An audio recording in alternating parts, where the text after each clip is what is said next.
What is up, most distinguished patrons of this channel? For today's questions from the toolbox, the question, what we're going to be talking about is in over your head. And this goes to a viewer's question a while ago dealing with jobs that you started and it just basically got far too in beyond your skill level, beyond your tools, etc. And I thought, what a great idea to talk about, and I can share some real world examples for you since I've been taking a lot of pictures of random stuff, so this will work great for this. So I'll start out by sharing a little bit of a story. An individual a couple weeks ago approached me to do a job for him, and now I've done numerous welding jobs for this guy, and it never had any issues, and nor did I have any issue with this.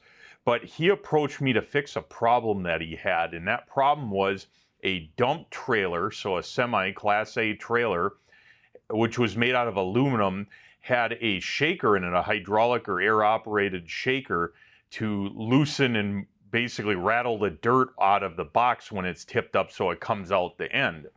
Well, he approached me because it basically had just shattered the aluminum, broke the aluminum, cracks everywhere, and he needed that fixed in order for the dump trailer to work to where he could go and make some money for his business. Now, I'll be honest with you guys.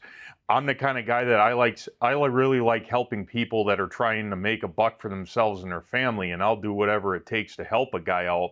But there's certain times when you need to recognize that a job's beyond the scope of something that you could tackle. Now, this job in particular, I'm fully capable of doing a repair. The problem is, well, two problems. One, I don't have a spool gun, and TIG welding that is completely impractical. And two, the amount of work that would have taken to do properly was more time than I possibly had.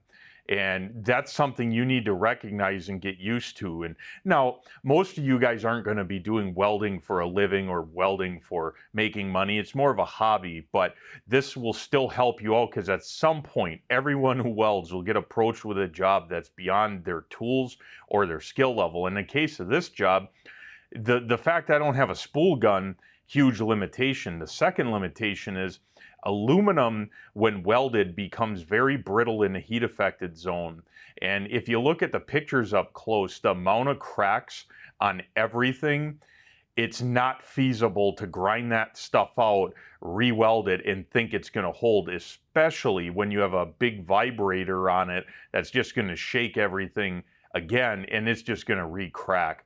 The only feasible way to do that repair and have it last would basically be to cut out the whole plate, the whole section that it's bolted to, and then some, weld in a new plate. And my thought was to bolt the unit to the aluminum rather than weld it, and bolt and epoxy it. And the reason is, like I said, is that when you weld aluminum, the heat affected zone becomes very weak, and let's face it, you're not going to be heat treating that aluminum after you welded it. There's no way really to do that. So it's one of those things where I didn't feel comfortable charging him any amount of money, and this was a blank check job. But I felt that given the time frame that I have, because, well, I have a normal job, plus I do YouTube videos, it wasn't feasible in the time I have to do it properly to where it's going to last. And if there's one thing you don't want to do if you're trying to make a name for yourself, is have that name attached with jobs that broke on someone, because no good comes out of it. And you guys got to understand that you as a welder, you're kind of expected, no matter how smart or dumb you might be about welding, when you say that, yeah, I can weld that, people believe that you're the expert and know what you're doing. So anytime something fails, they're going to assume that you're the idiot, not the situation, or not their material, or not whatever. And it makes a bad reputation for yourself. So as much as the guy wasn't happy with my answer of I do not have the correct tool to do that, and not only that, I don't have the time to do it properly, He wasn't happy, but at the end of the day, it's better than me making a half-assed repair attempt on that and having it fail and then having him never call me back for any work or telling other people, etc. You get the picture on that. And this isn't the only instance that I've had of something like this. There's been plenty in my past where people have approached me with jobs where I knew just by a short amount of talking with them that their expectations of what they thought they had and how good the repair would be just wasn't feasible in it. And again, not worth attaching your name to that if you know that there's no feasible way to make a repair that's going to last. A great example would be if some idiot, no offense to anyone, came to you and says, hey, why don't you weld these intake valves for this engine back together? I had someone ask me that, and no, I'm going to pass on that. Could I make a weld? Yes. Is it going to last? Probably not. You know, to get out of the middle of the Afghanistan mountains, hey, I'll do anything, but not for under, non-duress situations, if that makes sense. Now, another thing to consider, and I alluded to this earlier, is you need to be able to recognize when you're in over your head, meaning your skill set. Now, like that aluminum trailer, I totally have the skills to do that repair. It was just a matter of the circumstances that didn't work. But say you don't have the skills, like say you're not that great at welding aluminum and someone comes to you with $1,500 worth of aluminum welding jobs, is that something you should take on? Well, again, you don't want to be practicing on a customer's dime, and by practicing, I mean learning to weld. It's one thing if you're just fine-tuning your skills on other people's paid work or friends' work, but you don't want to be learning how to weld on that because, especially if it's a paid job, again, it tarnishes your reputation. But you need to recognize pretty quickly, and experience will help you guys. As you get to know how to do more things, you'll recognize right away how bad something is. But even I get fooled at times where I'm like, oh, this is a 15-minute job, and 2 days later, I'm still not done with it.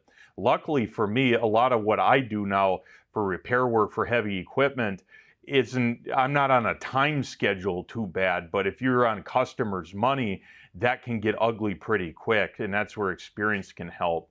But you really need to size up a job before you even put a price on it for someone, or before you make any promises to family and friends. Like you have to be realistic, and part of that is you have to know where your skill set is. One of the things, and I've been working on it for far too long, and it's still not even close to being ready, but I'm setting up a little program for you guys to see where your skills are, which is basically a series of welding tests, and it'll tell you what you need to work on and where you really need to be for what you want to build. And to kind of help you guys judge that, because if you don't have a lot of experience, you might think you're decent at welding, but you might not actually be, or you might think you're not that good and you might have the skills. And developing that, part of that comes with like a college course where you have to meet expectations and grades and stuff to pass. But us at home, we don't have that. So you need some way to be able to determine where you're at in the welding world or the skill world. And I'm kind of developing something behind the scenes on that to help you guys. But anyways, back on topic. If you're unsure if you have the capability of doing a job, don't do it. If you do it and it turns into a nightmare, one of the worst things you can do is keep shoveling coal in an out of control locomotive and think it's going to slow down. If you recognize and you're only 5 minutes into a job, it's beyond your ability, it might be smart to shut it down, contact the person, say, look, I thought I could do this, I can't, and I gotta not wash my hands of it, but you're gonna have to take it to someone with a higher skill set or more tools. And there's no hurt to your pride in that. Again, your reputation is more important than how you feel at that moment. You're far better off walking away from a job you can't do than trying to find a way to get to the end, because that end, there's no light at the end of that tunnel, if you know what I mean. With that said, part of becoming a better welder and a better metal worker and a better really at any skill is taking challenging jobs that may be beyond your skill level. Not like 5 levels beyond, but a little bit beyond your comfort zone. And I can relate to this in a lot of ways. Like, I'm very active on welding forums and Facebook groups, and I don't watch too many welding YouTube videos anymore simply because I spend so much time editing videos and uploading my own. I don't have the time. But what I found over the years is a lot of guys that are really into welding, and they post only the pictures of their best work, and they seemingly don't make mistakes. They seemingly don't put down bad welds. And you know what? If everything you do is perfect, all of your work, then you're probably doing nothing that's challenging. And you need to do challenging work that's going to humble you to get better. Like, I could sit all day long here and weld straight beads on a flat plate with stick till 80 pounds of rods are done. And you know what? Yeah, I could make multiple perfect plate sets of that, but is that a challenge? Absolutely not. Did it further my skill? It might have fine-tuned things a little bit, but is that more beneficial, or is running a bunch of overhead beads in really challenging positions with minimal vision of what I'm doing, is that going to make me better at what I do? So what I'm getting at is that you can't be afraid to take on a challenge. Just be prepared for it. And if you put down a bad weld or you screw up something, by all means fix it. Don't let that crap leave your shop or your home, your basement, your RV, or wherever you're doing your work. Don't let it leave. Like, I can't count how many mistakes I've made doing fabrication and welding and repair. And the difference between me and the average guy is the average guy doesn't care enough and just will let that leave with their name associated with it. I'll fix it. It's not that I don't screw up. It's that I don't let it leave screwed up, if that makes sense. So be like that. Don't be one of them morons out there that doesn't care what their name is associated with. So anyways, thanks for sticking around, guys. Until next time.